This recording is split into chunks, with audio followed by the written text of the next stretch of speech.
السلام عليكم ورحمة الله وبركاته. بسم الله الرحمن الرحيم. الحمد لله، الصلاة والسلام على أشرف المخلوقين وعلى آله وصحبه أجمعين.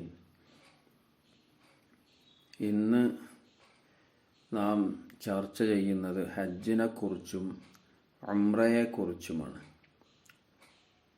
വളരെ വിശാലമായ ഒരു വിഷയമാണെങ്കിലും ലളിതമായ ഒരു എത്തിനോട്ടം മാത്രമാണ് ഇന്ന് ഈ ഒരു ക്ലാസ്സിൽ നാം ഉദ്ദേശിക്കുന്നത്. അല്ലാഹു സുബ്ഹാനഹു വ തആലയും നബി സല്ലല്ലാഹു അലൈഹി വസല്ലമ തങ്ങളും വിശുദ്ധ ഖുർആനിലൂടെയും ഹദീസിലൂടെയും എന്തു പറഞ്ഞു എന്നുള്ളതിനെ അധികരിച്ചുകൊണ്ട് ചെറിയ വളരെ ലളിതമായ രീതിയിൽ ഉള്ള ഒരു വിശദീകരണമാണ്.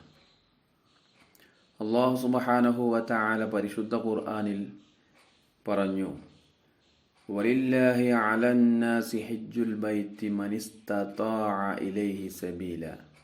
സൂറത്തു ആലി ഇംറാനിലാണ് ഈ ആയത്തുള്ളത്. എന്താണ് അർത്ഥം? കഅബാലയത്തിൽ ചെന്ന് ഹജ്ജു ചെയ്യാൻ കഴിവുള്ളവരുടെ മേൽ അള്ളാഹുവിന് വേണ്ടി അത് നിർവഹിക്കൽ നിർബന്ധമാകുന്നു.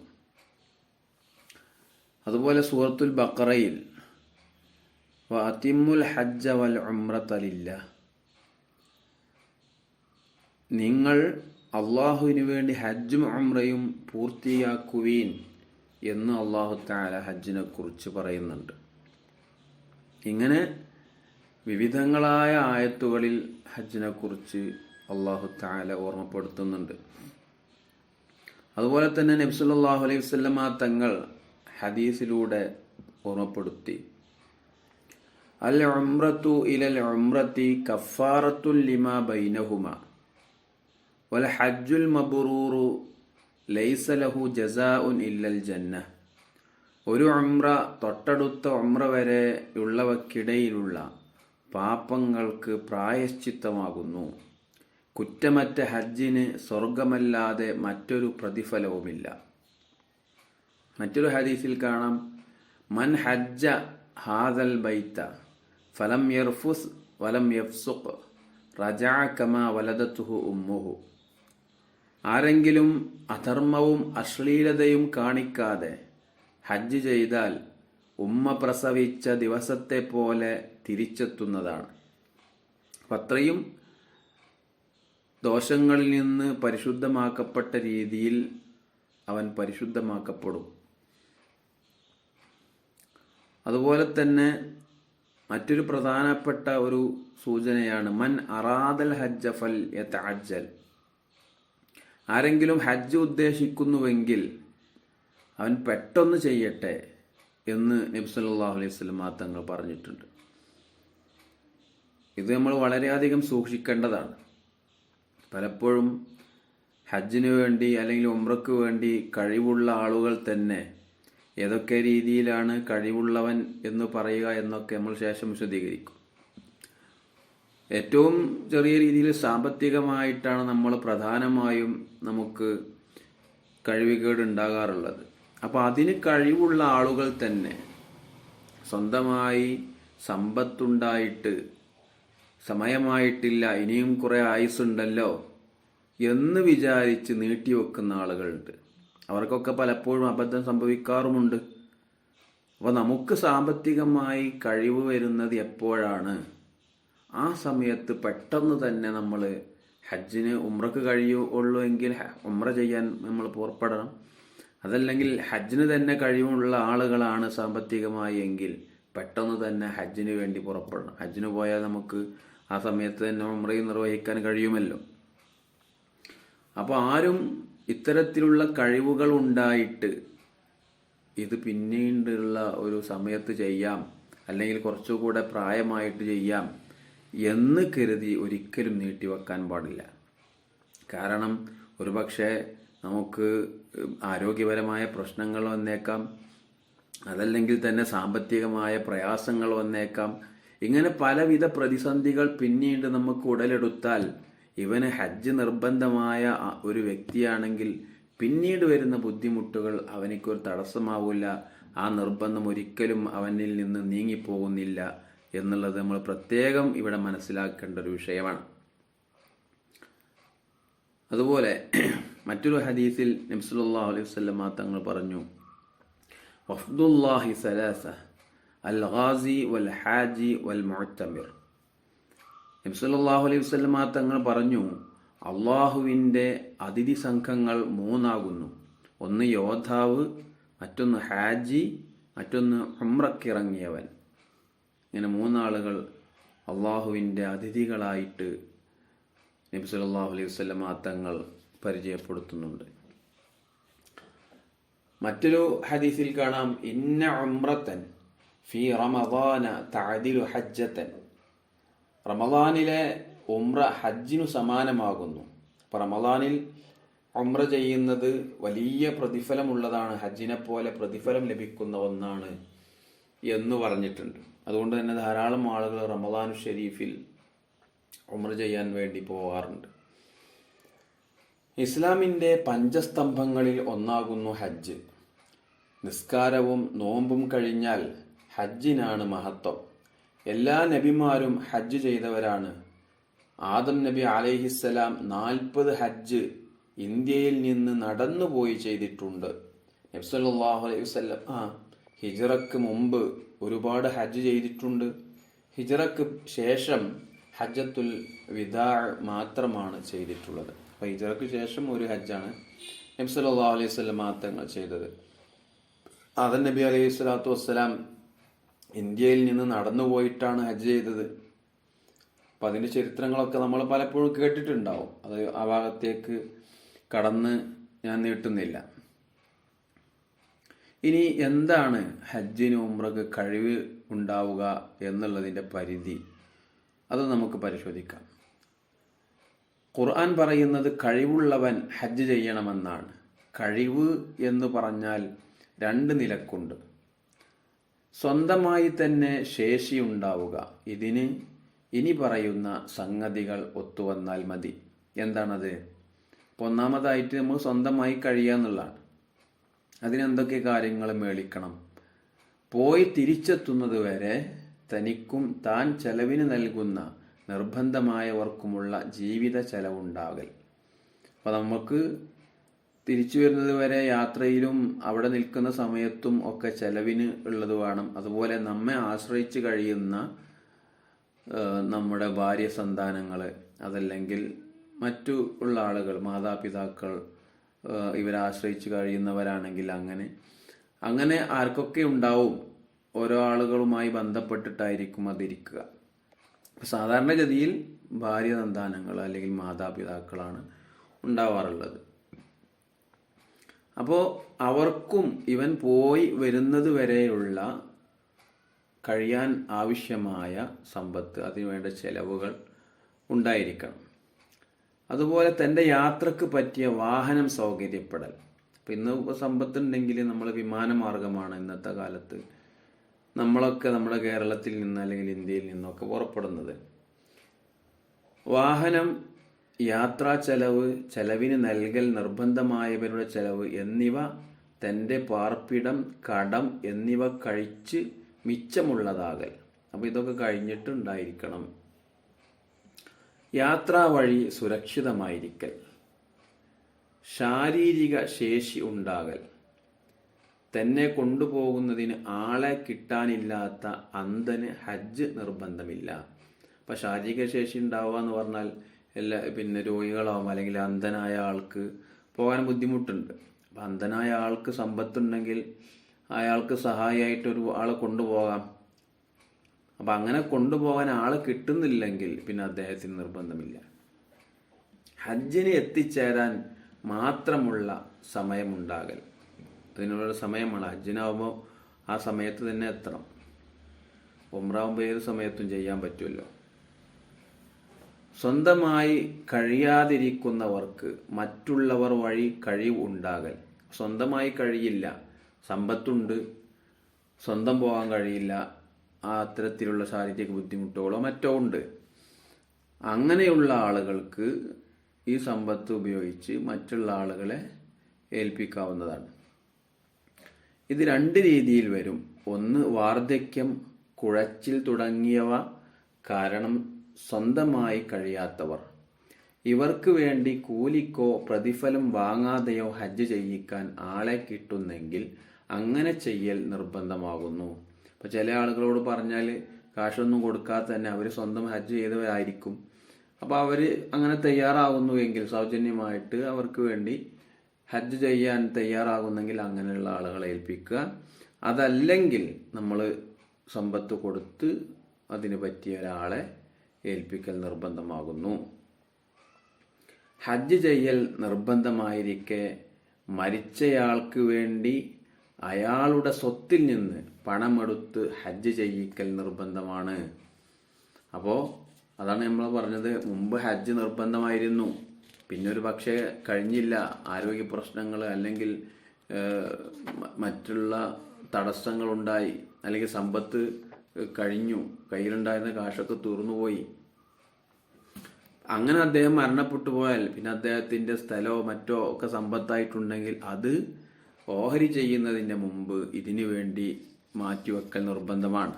കാരണം ഹജ്ജ് നിർബന്ധമായ ആളാണ്, അപ്പം ഹജ്ജിന് വേണ്ടി മാറ്റിവെക്കണം. അപ്പം സൗജന്യമായി ചെയ്യാൻ ആരും ഒരുക്കമില്ലെങ്കിൽ, അപ്പോൾ ആരെങ്കിലും സ്വന്തം മക്കളോ അതല്ലെങ്കിൽ മറ്റു ബന്ധുമിത്രാദികളോ കൂട്ടുകാരോ മരിച്ച ആൾക്ക് ഹജ്ജ് നിർബന്ധമായ രീതിയിൽ മരണപ്പെട്ടതാണെങ്കിൽ അയാൾ സൗജന്യമായിട്ട് മക്കളോ മറ്റോ ചെയ്താൽ മതി. അതല്ലെങ്കിൽ ഈ സമ്പത്തിൽ നിന്ന് അദ്ദേഹത്തിൻ്റെ സമ്പത്ത് അനന്തരാവകാശികൾക്ക് വീതം വെക്കുന്നതിന് മുമ്പ് ഇതിനുള്ളത് മാറ്റിവെക്കണം.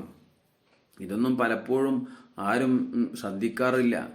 പലപ്പോഴും പ്രായമായ ഉമ്മയും ഉപ്പയും ഒക്കെ ഉള്ള ആളുകൾ, അവർക്ക് അവരുടെ പേരിൽ ധാരാളം ഭൂസ്വത്തുക്കൾ ഉണ്ടാവും. ആ സ്വത്ത് വിറ്റ് ഹജ്ജിന് പറഞ്ഞേക്കേണ്ട ബാധ്യതയുണ്ട്. അപ്പോൾ മക്കൾ അതിന് തയ്യാറാവൂല. കാരണം എന്താണ്? കാരണം ഈ ഹജ്ജിന് കൊണ്ടുപോയാൽ ഈ സ്വത്ത് വിൽക്കണം.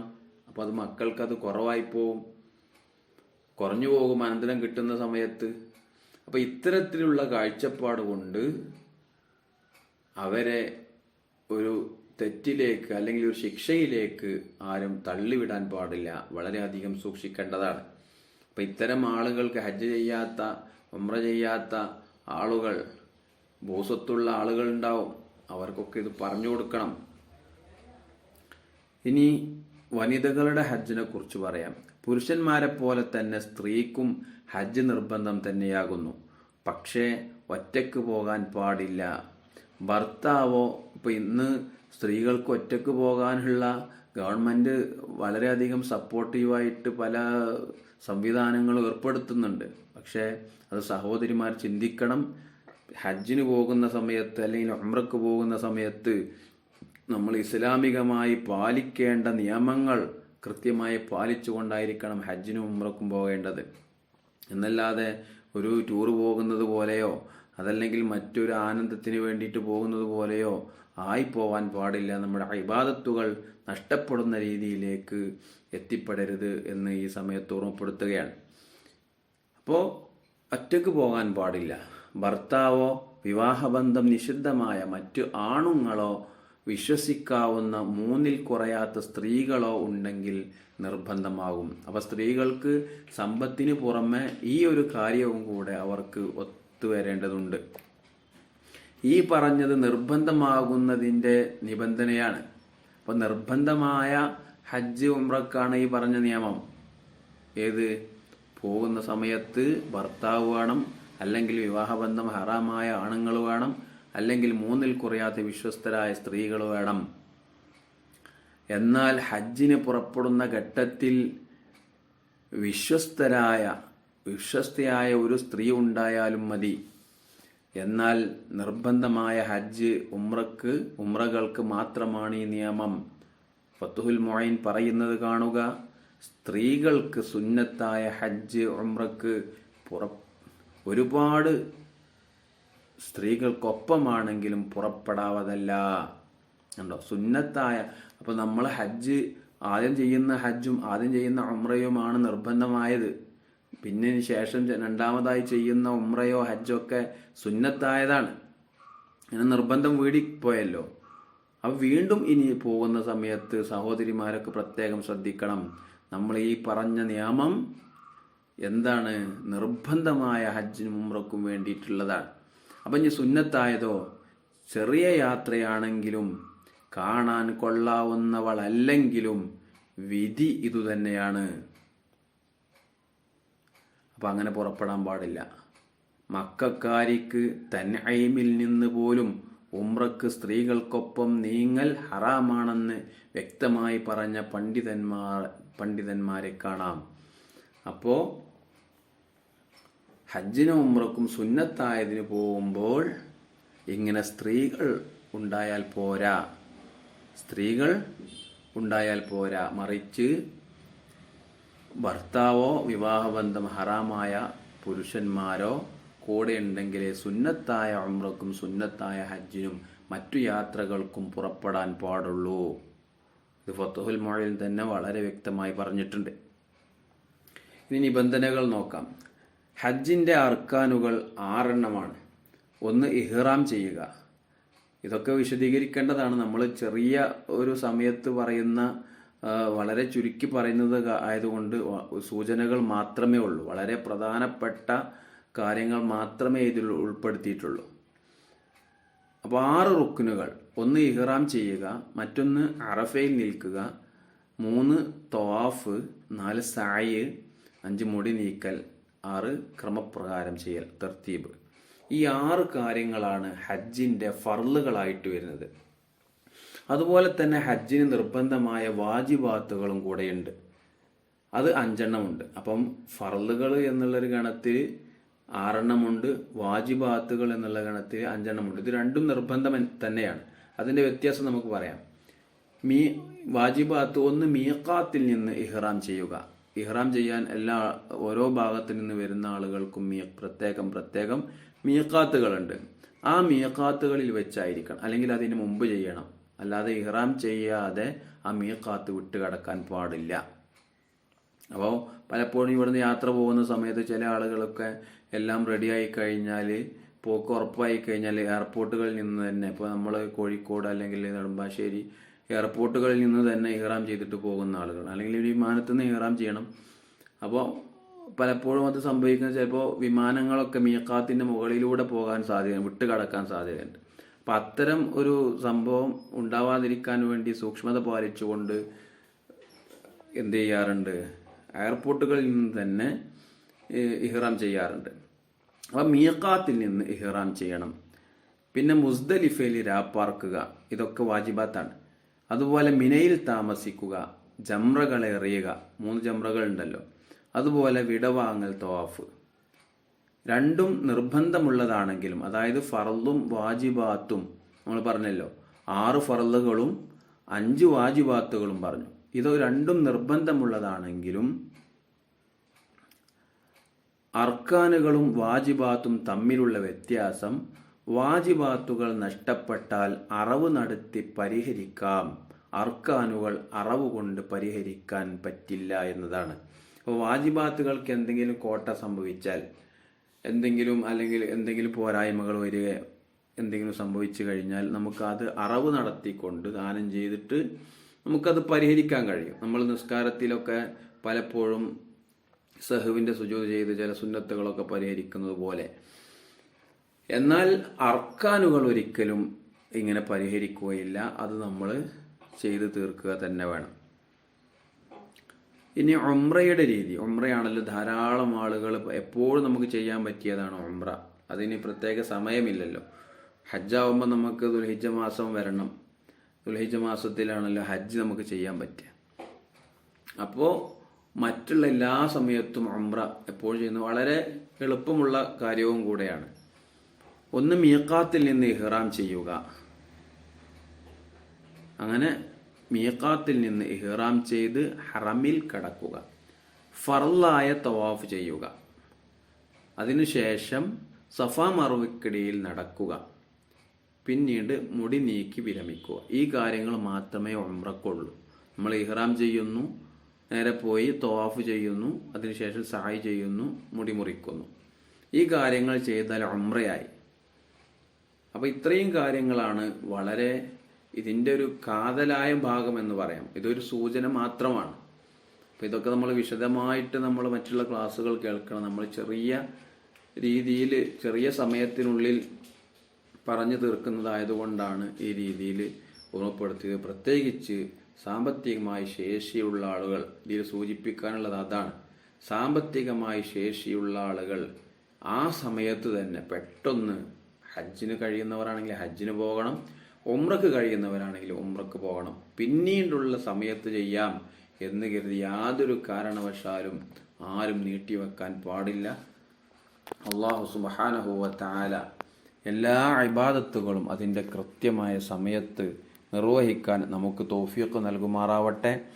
റഹമുറാഹിമായ റബ്ബ് ആ പുണ്യഭൂമിയിൽ സന്ദർശിക്കാനും അതുപോലെ മദീനയിൽ ചെന്നുകൊണ്ട് നബി സല്ലല്ലാഹു അലൈഹി വസല്ലമ തങ്ങളുടെ ചാരത്ത് നിന്ന് സലാം പറയാനും ദുആ ചെയ്യാനും ഒക്കെ നമുക്കെല്ലാവർക്കും അള്ളാഹു തൗഫീഖ് നൽകുമാറാവട്ടെ. ഇത് നിർവഹിച്ച ആളുകൾക്കൊക്കെ വീണ്ടും വീണ്ടും ചെയ്യാൻ അള്ളാഹു തൗഫീഖ് നൽകുമാറാവട്ടെ. റഹമുറാഹിമായ റബ്ബ് നമ്മൾ ചെയ്ത എല്ലാ കർമ്മങ്ങളും നമ്മിൽ നിന്ന് സ്വീകരിക്കുമാറാവട്ടെ. പോരായ്മകളൊക്കെ പരിഹരിച്ചുകൊണ്ട് പൂർണ്ണമായ രീതിയിൽ അള്ളാഹു സ്വീകരിക്കുമാറാവട്ടെ. അള്ളാഹു സുബ്ഹാനഹു വ തആല നബി സല്ലല്ലാഹു അലൈഹി വസല്ലമ തങ്ങളുടെ ശഫാഅത്ത് ലഭിക്കുന്ന സൗഭാഗ്യവാന്മാരിൽ നമ്മെയും നമ്മുടെ മാതാപിതാക്കളെയും നമ്മിൽ നിന്ന് മരണപ്പെട്ടു പോയവരെയും ഒക്കെ അള്ളാഹു തആല ഉൾപ്പെടുത്തി അനുഗ്രഹിക്കുമാറാവട്ടെ. വആഖിറു ദഅവാനാ അൽഹംദുലില്ലാഹി റബ്ബിൽ ആലമീൻ. അസ്സലാമു അലൈക്കും വറഹ്മത്തുള്ളാഹി വബറകാതുഹു.